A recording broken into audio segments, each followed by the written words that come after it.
നയീനിലെ പട്ടണത്തിൽ ആ മഞ്ചത്തിൽ തൊട്ട കരം, ആ വിധവയുടെ കുഞ്ഞിനെ ഉയർപ്പിച്ച കരം, ജീവനായ ക്രിസ്തുവിന്റെ കരം ഈ പകലിൽ നിങ്ങളുടെ മേൽ വരാൻ ഞാൻ പ്രാർത്ഥിക്കുകയാണ്. ചിലര് പാസ്പോർട്ടുകൾ കയ്യിലെടുത്ത് വെച്ച് പ്രാർത്ഥിക്കുന്നുണ്ട്.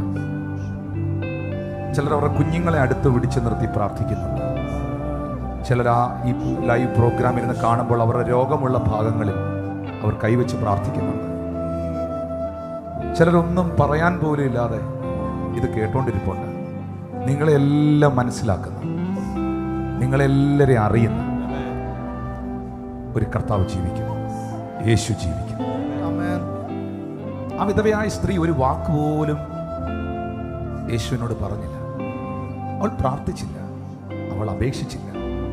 പ്രവാചകനായ യെശയ്യാ പറയുന്നു, നിങ്ങൾ അപേക്ഷിക്കുന്നതിന് മുൻപേ ഞാൻ നിങ്ങൾക്ക് ഉത്തരം നൽകും, നിങ്ങൾ ചോദിക്കുന്നതിന് മുൻപേ ഞാൻ നിങ്ങൾക്ക് മറുപടി നൽകാം. ആ കർത്താവ് എന്നും ജീവിക്കുന്നു. നിങ്ങളുടെ ജീവിതത്തിൽ പ്രാർത്ഥിച്ചിട്ട് പോലുമില്ലാത്ത, ഒരുപക്ഷെ നിങ്ങൾ ചിന്തിച്ചിട്ട് പോലുമില്ലാത്ത ഒരത്ഭുതത്തെ, ഒരു ദൈവപ്രവൃത്തിയെ നിങ്ങൾക്ക് വേണ്ടി ചെയ്യാൻ യേശു മതിയാകുന്നു. ആ പാപിനിയായ സ്ത്രീ യേശുവിന്റെ കാൽക്കൽ വന്നിരുന്ന് കരഞ്ഞു. കണ്ണുനീരുകൊണ്ട് കാല് കഴുകി, തലമുടി കൊണ്ട് അവൾ തുടച്ചു. ഒരു വാക്കുപോലും അവൾ യേശുവിനോട് പറഞ്ഞില്ല. ഞാൻ പാപിയാണെന്നോ എൻ്റെ പാപത്തെ ക്ഷമിക്കണമെന്നോ ഒന്നും പറഞ്ഞില്ല. അവൾ കണ്ണുനീരുകൊണ്ട് കാൽ കഴുകി, തലമുടി കൊണ്ട് തുടച്ചു. ഉടനെ യേശു അവളോട് പറയുകയാണ്, സ്ത്രീയെ, നിന്റെ അനവധിയായ പാപങ്ങൾ മോചിക്കപ്പെട്ടിരിക്കുകയാണ്.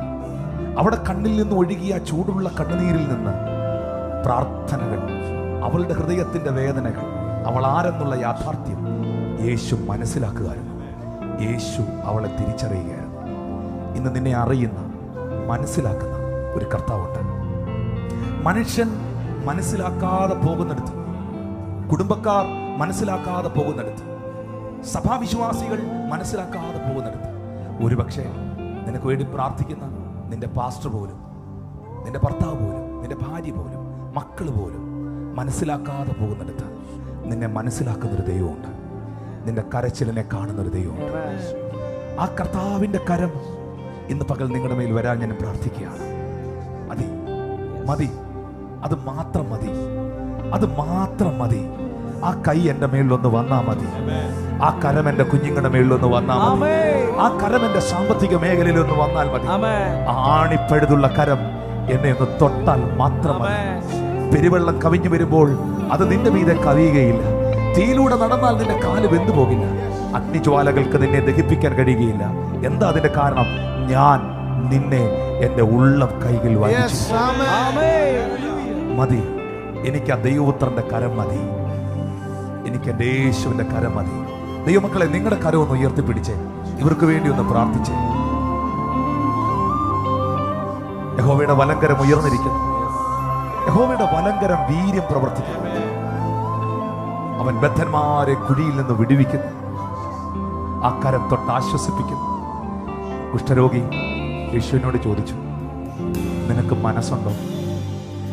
എന്നെ ഒന്ന് സൗഖ്യമാക്കാൻ നിനക്ക് മനസ്സുണ്ടോ?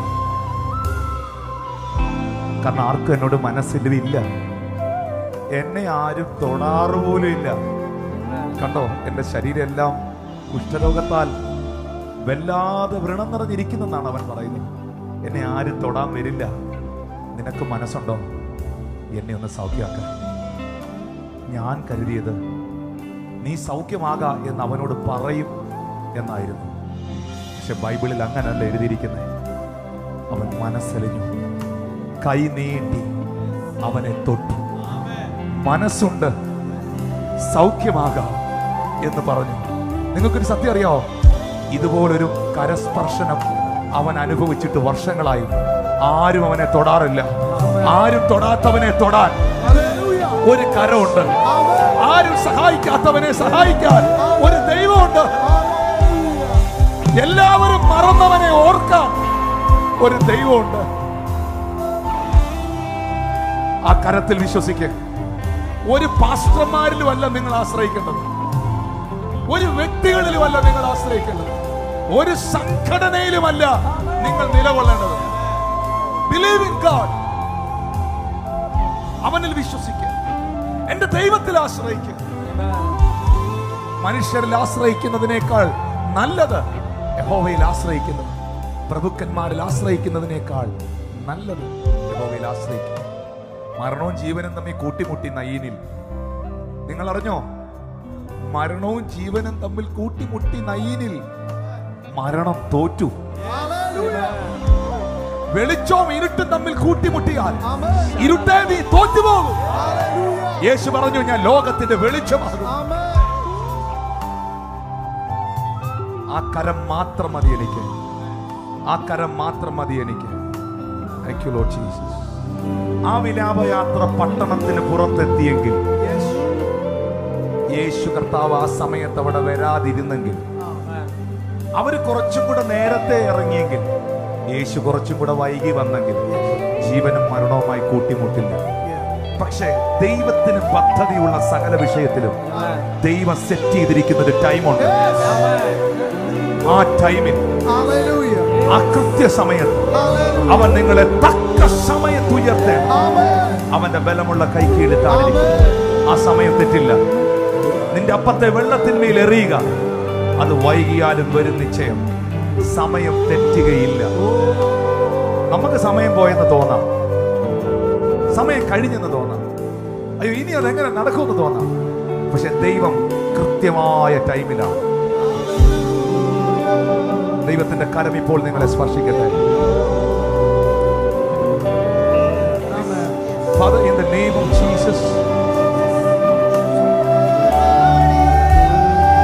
കർത്താവിന്റെ സ്പർശനം ഉണ്ടാകട്ടെ. വർഷങ്ങൾ പഴക്കമുള്ള രോഗങ്ങൾ ഇപ്പോൾ സുഖം പ്രാപിക്കുന്നു. ഇപ്പോൾ സുഖം പ്രാപിക്കുന്നു. ഇപ്പോൾ സുഖം പ്രാപിക്കുന്നു. യേശുവിന്റെ സ്പർശനം ഉണ്ടാകട്ടെ. യേശുവിന്റെ അടിപ്പിണരുകൾ ഒരു ഹീലാകട്ടെ. ഹീലാകട്ടെ. ഹീലാകട്ടെ. ഹീലാകട്ടെ. കർത്താവ് ഒരു വിഷയത്തിൽ ദൈവം ഇറങ്ങി വന്ന് പ്രവർത്തിക്കുന്നു. പരിശുദ്ധാത്മാവ് ഇറങ്ങി വന്ന് പ്രവർത്തിക്കുന്നു. ഇവരും ഒരു കുടുംബവും ഒരു അത്ഭുതമായി മാറി. I bless them, Lord. I bless them. I bless them. I bless them. I bless them. I bless them, Lord. ഞാൻ അവരെ അനുഗ്രഹിച്ചു പ്രാർത്ഥിക്കുന്നു. പിതാവിന്റെയും പുത്രന്റെയും പരിശുദ്ധാത്മാവിന്റെ നാമത്തിൽ ഞാൻ അവരെ അനുഗ്രഹിച്ചു പ്രാർത്ഥിക്കുന്നു. യേശുവിന്റെ നാമത്തിൽ. You are healed. You are delivered in Jesus.